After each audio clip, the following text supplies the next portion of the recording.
Assalamu alaikum student, you're welcome in my YouTube channel and today we are discussing just about the Laplace correction. Student हम लोग जो topic कर रहे हैं वो है speed of sound in air और प्रीवियसली हम लोग जो टॉपिक कर चुके हैं वो था speed of sound in air by using a Newton formula. तो हमने देखा था न्यूटन अजम्पशंस को यूज़ करते हुए हम लोगों ने स्पीड ऑफ साउंड की वैल्यू निकाली थी इन एयर, वो इनकरेक्ट थी, वो एक्सपेरिमेंटल वैल्यू के साथ मैच नहीं कर रही थी। तो आज हम लोग लैप्लास अजम्पशंस को यूज़ करते हुए student correct value of speed of sound in air का एक्सप्रेशन ड्राइव करेंगे। प्रीवियसली अगर हम लोग बात करें न्यूटन फार्मूले की स्टूडेंट, वहाँ पे जो हमने अजम्पशंस लेट की थी वो ये थी कि जब साउंड वेव एयर में ट्रैवल करती है तो उसके जो कंप्रेशन और रेयरफैक्शन बनते हैं, न्यूटन ने कहा था ड्यूरिंग फॉर्मेशन ऑफ कंप्रेशन और रेयरफैक्शन इतने कम टाइम के लिए होते हैं कि वहाँ पे जो टेम्परेचर है एयर का वो चेंज नहीं होता, टेम्परेचर कांस्टेंट रहता है। तो न्यूटन ने कहा था कि formation of compression and rarefaction of sound wave is an isothermal process, के वहाँ पे हीट का ट्रांसफ़र हो सकता है, टेम्परेचर कांस्टेंट रहता है। तो उसको यूज़ करते हुए जब हम लोगों ने स्पीड ऑफ साउंड फाइंड की एयर में तो उसकी जो वैल्यू थी वो करेक्ट नहीं थी। तो सबसे पहले मैं आपको सजेस्ट भी करता चलूँ कि वो जो वीडियो थी speed of sound in air by using a Newton formula, उसका लिंक आपको इस वीडियो की डिस्क्रिप्शन में मिल जाएगा। काइंडली सबसे पहले वो वीडियो देखें, वो समझें, ताकि वो पैरामीटर हमने इस वीडियो के अंदर भी यूज़ करने हैं कि हम लोगों ने किस तरह से स्पीड ऑफ साउंड फाइंड की थी by using a Newton formula. तो जो आज का टॉपिक है स्टूडेंट हमारे पास वो है लैप्लास करेक्शन। तो लैप्लास ने ये बोला कि चाहे जब साउंड वेव ट्रैवल करती है एयर में, चाहे टाइम इंटरवल कम ही क्यों ना हो, जब कंप्रेशन होता है गैस मॉलिक्यूल क्लोजली पैक हो जाते हैं, वॉल्यूम कम होता है, प्रेशर ज़्यादा होता है, तो प्रेशर अगर ज़्यादा होता है स्टूडेंट तो टेम्परेचर ज़्यादा होता है। लैप्लास का ये मानना था कि जब साउंड वेव एयर में ट्रैवल करती है तो during the formation of a compression and rarefaction of a sound wave temperature does not remains constant.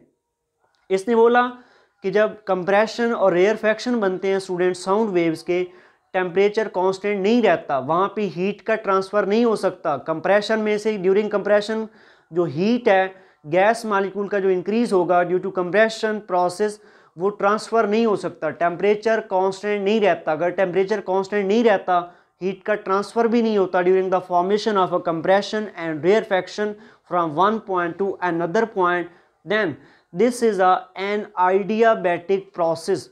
तो लैप्लास ने बोला कि जो formation of compression and rarefaction है स्टूडेंट वो एक एडियाबैटिक प्रोसेस है।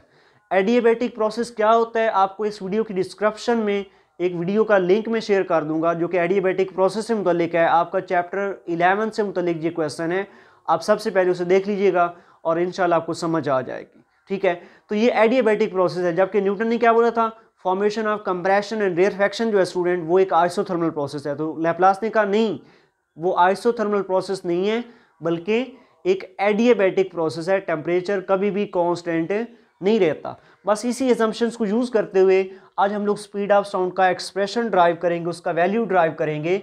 अगर हमारे पास स्टूडेंट आइडियाबैटिक प्रोसेस हो तो उसके लिए हम लोग जो बॉयज़ लॉ है उसको थोड़ा चेंज करके लिखते हैं। कैसे लिखते हैं ये देखिए, the boys law for a adiabatic process. या आप लोग एडियाबैटिक से मुतल्लिक जो वीडियो देखेंगे उसमें आपको ये सारा समझ आ जाएगा। तो एडियाबैटिक प्रोसेस के लिए बॉयज़ लॉ जो है ना स्टूडेंट हम लोग लिखते हैं P V power gamma which is equal to constant. P is the pressure, V is the volume, volume का पावर में यहाँ पे गैमा है। गैमा क्या है, it is ratio between molar specific heat at constant pressure to the molar specific heat at constant volume. Molar specific heat क्या है, at constant pressure कैसे डील करते हैं, कांस्टेंट वॉल्यूम कैसे डील करते हैं। इस वीडियो का लिंक भी आपको इस वीडियो की डिस्क्रिप्शन में मिल जाएगा, आप उसे अच्छी तरह से देख सकते हैं। देखिए जरा गौर से, ये यहाँ पे गैमा का वैल्यू जो यहाँ पे v की पावर में लिया हुआ है यहाँ पे हम लोगों ने, तो during the formation of compression, previous lecture की तरह कंप्रेशन के दौरान स्टूडेंट गैस मॉलिक्यूल का प्रेशर इंक्रीज होता है, ठीक है, और वॉल्यूम डिक्रीज होता है। अगर हमारे पास पी वी पावर गैमा है तो प्रेशर इंक्रीज हुआ कितना, डेल्टा पी, तो प्रेशर कितना हो गया P plus delta P. Volume में डिक्रीज आया during the formation of compression, तो वॉल्यूम क्या हुआ V minus delta V whole power gamma, क्योंकि दोनों का प्रोडक्ट कांस्टेंट होता है। तो हमने जब कंप्रेशन फॉर्मेशन के दौरान लैप्लास ने क्या किया कि प्रेशर इंक्रीज होगा कितना पी में प्लस समथिंग ऐड होगा डेल्टा पी और वॉल्यूम डिक्रीज होगा वी माइनस डेल्टा वी, ये गैमा एज इट आ गया। अब यहाँ से ना ये v जो है स्टूडेंट, इसको यहाँ से बाहर कॉमन कर ले। देखिए होल पावर है गैमा, तो यहाँ पे v पावर गैमा यहाँ से कॉमन होगा, यहाँ पे 1 आ जाएगा और यहाँ पे minus delta v over v आ जाएगा। यहाँ से v पावर गैमा कॉमन होगी क्योंकि गैमा यहाँ पे ओवरऑल ब्रैकेट का पावर आ रहा था, तो यहाँ पे v जब कॉमन किया तो इसके साथ इसका पावर गैमा भी आएगा। यहाँ से हम लोगों ने इसको कॉमन किया, ज़रा गौर से देखें ये मल्टीप्लाई हो रहा है v पावर गैमा इन दोनों टर्म के साथ, तो यहाँ पे भी इक्वल की दोनों साइड पे है v पावर गैमा, तो यहाँ पे क्या हो जाएगा, कैंसिल हो जाएगा। रिमेनिंग इक्वेशन क्या बन जाएगी, p is equal to p plus delta p into 1 minus delta v dividing by v into whole power gamma. ये delta v change in pressure volume है स्टूडेंट, और यहाँ पे जो डेल्टा p है ये चेंज इन प्रेशर है। अब यहाँ पे ये जो टर्म है ना student 1 minus delta v over v whole power gamma, इस पे हम लोग बाइनोमियल थ्योरम अप्लाई करेंगे।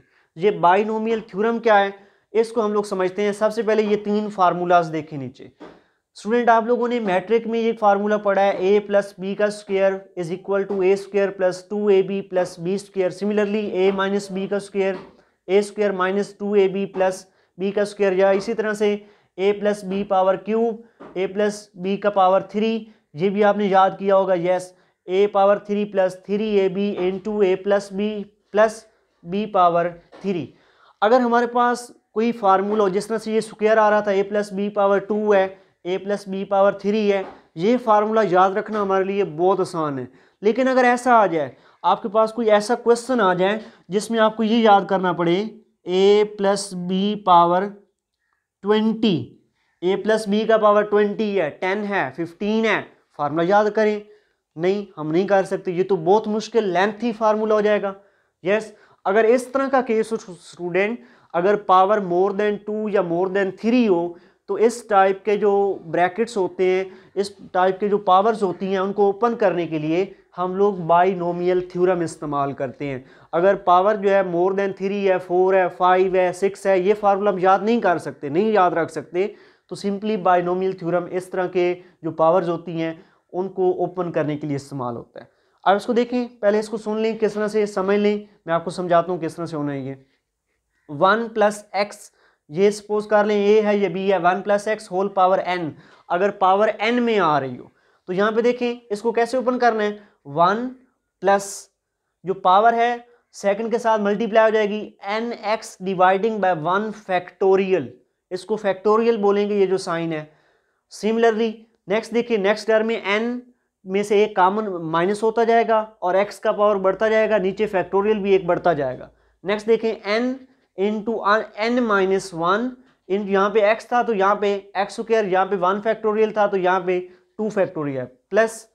नेक्स्ट देखें अगर हम लोग यहाँ पे n इंटू n माइनस 1 था तो नेक्स्ट टर्म में n into n minus 1 into n minus 2 into previous term में x स्क्वायर था तो यहाँ पे x3, प्रीवियस टर्म में 2 फैक्टोरियल था तो यहाँ पे 3 factorial. Similarly plus up to so on.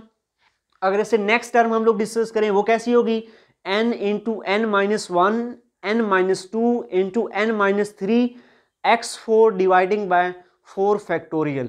इस तरह से बाइनोमियल थ्योरम जो है स्टूडेंट, आपने इसको याद रखना है। 1 plus X whole power n, 1 plus N X dividing by 1 factorial plus n into n minus 1 X square dividing by 2 factorial plus n into n minus 1 n minus 2 X cube dividing by 3 factorial. ये factorial क्या होता है, mathematical term है। जैसे कि suppose कर लें हमारे पास है 2 फैक्टोरियल, इसका मतलब ये है कि 2 और इससे प्रीवियस रिमेनिंग जो पीछे वाली टर्म है, जैसे कि 1 है और 0 फैक्टोरियल है, 0 फैक्टोरियल 1 के इक्वल होता है। मीन 2 फैक्टोरियल है तो इससे पीछे 1 तक लेके के इसको इससे मल्टीप्लाई कर दें, 2 का फैक्टोरियल 2 के इक्वल होता है। 3 फैक्टोरियल है तो आप इसको कैसे लिखेंगे, 3 मल्टीप्लाई 2 मल्टीप्लाई 1, ये 6 हो जाएगा। सिमिलरली 4 फैक्टोरियल है, 4 से ऑनवर्ड बैकवर्ड जो पीछे टर्म आती है उनको उनसे मल्टीप्लाई कर दें। 4 मल्टीप्लाई 3 मल्टीप्लाई 2 मल्टीप्लाई 1, 4 3 12 2 24 हो जाएगा। सिमिलरली 5 फैक्टोरियल है स्टूडेंट, तो आप 5 4 3 2 1। अगर 7 फैक्टोरियल है मीन 7 6 5 4 3 2 1। ये फैक्टोरियल होता है। फैक्टोरियल मतलब जो टर्म है वो भी लिखें, उससे पीछे जितनी टर्म है 1 तक उनसे उसको मल्टीप्लाई कर दें। तो यहाँ पे ये हमारे पास बाइनोमियल थ्योरम है। देखें ये आसान सा थ्योरम है, कोई भी पावर अगर n में आ रही है उसको ओपन करना है तो उसके लिए हम लोग बाइनोमियल थ्योरम का इस्तेमाल करेंगे। यहाँ पे इस टर्म पे हम लोग सेम बाइनोमियल थ्योरम लगाएंगे। किस तरह से, यहाँ पे ये देखें, ये जो टर्म थी हमारे पास 1 minus delta V over V, minus को मैंने अंदर ले लिया है, प्लस बार ले लिया, तो यहाँ पे इसको माइनस वैसे अगर मल्टीप्लाई करेंगे फिर से माइनस आ जाएगा, क्योंकि फार्मूला बनाने के लिए 1 प्लस एक्स था, तो यूँ सपोज करिए ये 1 है और ये minus delta V over V ये हमारा x है, ठीक है।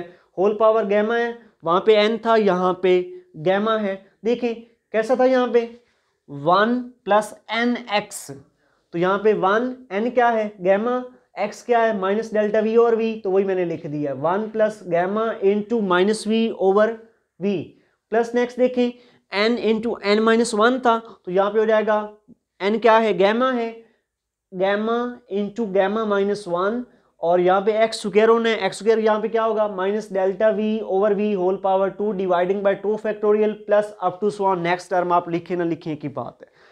अगर यहाँ पे स्टूडेंट गौर से देखें हमारे पास ये फर्स्ट दो टर्म को छोड़ के ये जो थर्ड टर्म बन रही है, जैसे जो आगे मतलब नेक्स्ट टर्म्स होंगी उनको अगर देखें गैमा इंटू गैमा माइनस 1, यहाँ पे देखें ये इस टर्म में आ रहा है डेल्टा वी ओवर वी का स्क्वायर, नेक्स्ट टर्म में आएगा डेल्टा वी ओवर वी का power 3, delta V over V का पावर 4, मीन नेक्स्ट टर्म में ये इस तरह से प्रोसीड होगा। जरा गौर से देखिए डेल्टा वी क्या है small change in volume dividing by original volume, जो अंश है कैसा होगा डेसिमल फ्रैक्शन में होगा, फर्दर से उसका स्क्वायर आया हुआ है तो अंश जो है मजीद कम हो जाएगा। इट मीन्स दैट कि ये वाली टर्म जो है ना ये वेरी वेरी स्मॉल होगी, निग्लिजिबल होगी, तो हम इसे यहाँ पे निगलेक्ट कर देंगे। सो यही मैंने लिखा है यहाँ पे, ये जो टर्म है ये जो हाई ऑर्डर टर्म बनेगी ये लोअर ऑर्डर इनकी वैल्यूज कम होंगी, तो इन्हें क्या कर देंगे यहाँ पे निगलेक्ट कर देंगे, रिमेनिंग टर्म हमारे पास ये बच जाएगी। ये सेम इसको मैंने नीचे लिखा है 1 minus delta V over V whole power gamma which is equal to 1 minus gamma delta V over V. ये बाइनोमियल थ्योरम से यहाँ पे जो मैंने खोला था ये माइनस था, इसको बाहर शिफ्ट कर दिया तो ये बन गया 1 minus gamma delta V over V, ये टर्म आ गई। ये स्टूडेंट ये जो टर्म है ये हमने इसको ओपन किया है, इस इक्वेशन को बोल दें 2 और इस 2 को पुट कर दें इस 1 में इसकी जगह पे, यहाँ पे जब इसको पुट करेंगे हमारे पास होगा p प्लस डेल्टा पी इन 2, ये मैंने पुटिंग की 1 minus gamma delta V over V, तो हम इन दोनों टर्म को आप मल्टीप्लाई कर देते हैं, p को क्रॉसपोंडली सबके साथ मल्टीप्लाई करें, डेल्टा p को भी सबके साथ मल्टीप्लाई करें, तो हमारे पास आंसर क्या आएगा p is equal to p, ये p 1 के साथ मल्टीप्लाई p, तो यहाँ पे इसको इसके साथ मल्टीप्लाई करेंगे तो gamma p delta v over v, अब डेल्टा p को सबके साथ मल्टीप्लाई करें plus delta p minus gamma delta v over v, ये p प्लस डेल्टा p को इन दोनों टर्म के साथ बारी बारी मल्टीप्लाई करने के बाद ये हमारे पास इक्वेशन आ गई। अब देखिए जरा और से p इधर भी है इधर भी है, तो दोनों साइड पे इक्वेशन के इधर लेकर आए, पॉजिटिव नेगेटिव कैंसिल हो जाएगा, ठीक है। यहाँ पे ये टर्म दोबारा देखें स्टूडेंट, ये लास्ट टर्म जो है gamma delta p small change in pressure into delta V small change in volume, दोनों मल्टीप्लाई है, it means that small change in pressure भी डेसिमल फ्रैक्शन में होगा, स्मॉल चेंज इन वॉल्यूम भी decimal fraction में होगा, ठीक है। दोनों मल्टीप्लाई है, आंसर जो है इसका मजीद कम होगा लोअर होगा, और ओवर से डिवाइड हो रहा है वॉल्यूम से, इनिशियल वॉल्यूम से, तो मीन ये टर्म भी स्मॉल हो जाएगी, delta P delta V small decimal fractions में मल्टीप्लिकेशन है, ओवर से डिवीजन भी है, तो ये टर्म स्मॉल हो जाएगी, तो इसको क्या कर दें yes gamma delta P delta V और वी को क्या कर दें इज निग्लिजिबल, सो निग्लेक्टेड, इसको निग्लेक्ट कर दें। रिमेनिंग लिखें, यहाँ पे ये पी पी से कैंसिल हो गया तो यहाँ पे 0 था, रिमेनिंग ये टर्म आ जाएगी minus gamma P delta V over V plus delta P, यहाँ पे ये minus gamma delta V over V जो है माइनस है इधर आकर प्लस हो जाएगी, ये इधर आकर प्लस हो गई, gamma P delta V over V which is equal to delta P, यहाँ से गैमा पी जो है स्टूडेंट वो यहीं पे रहे, तो ये डेल्टा वी और वी मल्टीप्लाई आ रहा है इसके साथ, तो इधर जाकर क्या हो जाएगा डिवाइड, तो यस यहाँ पे इसको डिवीजन में लिख दिया है, gamma P is equal to delta P dividing by delta V over V, delta V is a change in volume dividing by original volume. तो देखिए जरा गौर से gamma P is equal to delta P change in pressure, pressure dividing by change in volume dividing by original volume, yes pressure stress, ठीक है, ये हमारे पास stress होता है, force per unit area delta P, और change in volume dividing by original volume that's a volumetric strain, change in volume dividing by original volume, ये volumetric strain हो गया, stress over strain, stress over volumetric strain, that's a modulus of elasticity or bulk modulus, जिसको हम लोग previous lecture में अच्छी तरह से डिस्कस कर चुके हैं। तो ये देखें delta P over delta V और वी किसके इक्वल हुआ, force per unit area dividing by volumetric strain, जो कि इक्वल हुआ बल्क मॉडुलस, जिसको हम लोग ई से रिप्रेजेंट कर रहे थे। तो जरा गौर से देखें, इट मीन्स दैट यहाँ पे जो बल्क मॉडुलस है वो इक्वल है गैमा पी के, जबकि न्यूटन फार्मूला में हमने बल्क मॉडुलस को इक्वल लिखा था पी के, लेकिन यहाँ पे क्या मल्टीप्लाई हो रहा है, गैमा। तो यहाँ पे देखें speed of sound in air का जो फार्मूला है हमारे पास, P is equal to bulk under root of bulk modulus dividing by density. तो बल्क मॉडुलस को रिप्लेस कर सकते हैं गैमा पी से, यस। यहाँ पे बल्क मॉडुलस की जगह पे मैंने ये लिख दिया speed of sound in air is equal to square root of gamma P dividing by rho. इसको नेक्स्ट देखें, इनकी वैल्यू पुट करते हैं। यहाँ पे दोनों इकट्ठे लिखे हुए हैं, मल्टीप्लाई हो रहे हैं, gamma into P over rho, where gamma is the ratio between C P over C V and P is a pressure and rho is a density. तो यहाँ पे जो स्पीड है स्टूडेंट, स्पीड ऑफ साउंड, वो equal हो जाएगी under root of gamma into under root of P over rho. ये different values लिख ली इसकी। यहाँ पे जो गैमा है स्टूडेंट, सी पी और सी वी में जो रेशो होता है, ये डिफरेंट गैसेस के लिए इसकी वैल्यू डिफरेंट होती है, लेकिन हम लोग जो लेट कर रहे हैं, जो हमारे पास गैस है जिसके क्रॉस हम लोग स्पीड ऑफ साउंड फाइंड करना चाह रहे हैं, वो डाई एटॉमिक गैस है। डाई एटॉमिक के लिए इसकी जो वैल्यू होती है 1.4। So at STP standard condition of temperature and pressure पे जब हम लोगों ने प्रेशर और डेंसिटी की वैल्यू पुट की, जो कि प्रीवियस लेक्चर न्यूटन फार्मूला में हम लोग इसका वैल्यू निकाल चुके हैं, square root of P over rho, वो था 280 के इक्वल। तो इसकी वैल्यू 280 पुट की, गैमा की ये वाली वैल्यू इधर पुट की, दोनों को मल्टीप्लाई किया, तो हमारे पास जो स्पीड ऑफ साउंड का वैल्यू आया स्टूडेंट बाय लैप्लास करेक्शन, वो इक्वल है किसके, 333 मीटर पर सेकेंड, 333 मीटर पर सेकेंड, 333 मीटर पर सेकेंड। इट मीन्स दैट जो हमारे पास एक्सपेरिमेंटल वैल्यू थी वो कितनी थी, 332 मीटर पर सेकेंड। तो इट मीन्स दैट जो हम लोगों ने लैप्लास करेक्शन से वैल्यू निकाली है स्पीड ऑफ साउंड की, वो comparative to the Newton formula से जो निकाली थी, जो कि 280 मीटर पर सेकंड के इक्वल थी, उसकी निस्बत ये वाली जो वैल्यू है ये ज़्यादा अप्रोच करती है ऐसे एक्सपेरिमेंटल वैल्यू की। इट मीन्स दैट ये हमारा जो एक्सप्रेशन है, इट मीन्स दैट हमारा ये जो एक्सप्रेशन है speed of sound in air का, V is equal to gamma P over rho, ये वैलिड एक्सप्रेशन है। और ये जो वैल्यू है हमारे पास, जो हम लोगों ने लैप्लास एक्सप्रेशन को यूज़ करते हुए, लैप्लास करेक्शन को यूज़ करते हुए, लैप्लास अजम्पशंस को यूज़ करते हुए यहाँ पे जो वैल्यू निकाली है स्टूडेंट, वो हमारे पास एक्यूरेट वैल्यू है। ये 332 एक्सपेरिमेंटल वैल्यू थी speed of sound in air की, और हमने लैप्लास करेक्शन से कितनी निकाली, 333 मीटर पर सेकेंड। इट मीन्स दैट हमारे पास ये जो एक्सप्रेशन है स्पीड ऑफ साउंड फाइंड करने का इन अ एयर, ये हमारे पास करेक्ट एक्सप्रेशन है। तो ये था हमारा आज का लेक्चर स्टूडेंट, जिसमें हम लोगों ने ये स्पीड ऑफ साउंड फाइंड किया बाय यूजिंग लैप्लास करेक्शन। इसके लिए अभी तक के लिए अल्लाह हाफिज़। नेक्स्ट मिलते हैं एक नई वीडियो के साथ।